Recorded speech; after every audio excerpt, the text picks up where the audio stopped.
In today's video, I'm going to teach you how to use Facebook Messenger for private chats. Let's start right from your Facebook homepage. When you open Facebook, whether you're on a computer in your browser or using the Facebook app on your phone, you'll see a small chat or messenger icon near the top of the screen. It usually looks like a speech bubble with a lightning bolt inside it. This is your main gateway to private conversations with your friends and contacts.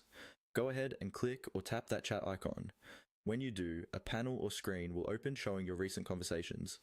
These are all private one-on-one or group chats you've already started.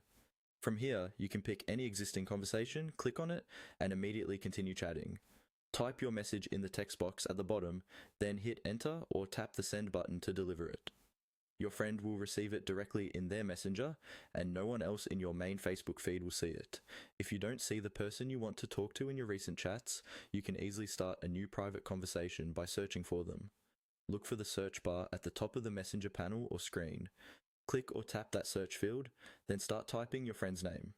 Facebook will show you a list of matching people from your friends list, and sometimes other connections.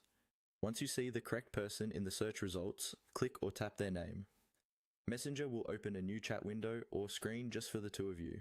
You'll see their name or profile picture at the top, and an empty conversation history if you've never messaged them before. Now you can type your message and send it the same way as with any existing chat. A few quick tips as you use private chats. Remember that these conversations are not posted publicly on your profile or timeline. They stay inside Messenger between you and the people in that chat. You can send not only text, but also photos, emojis, stickers, and even voice messages, depending on the device you're using.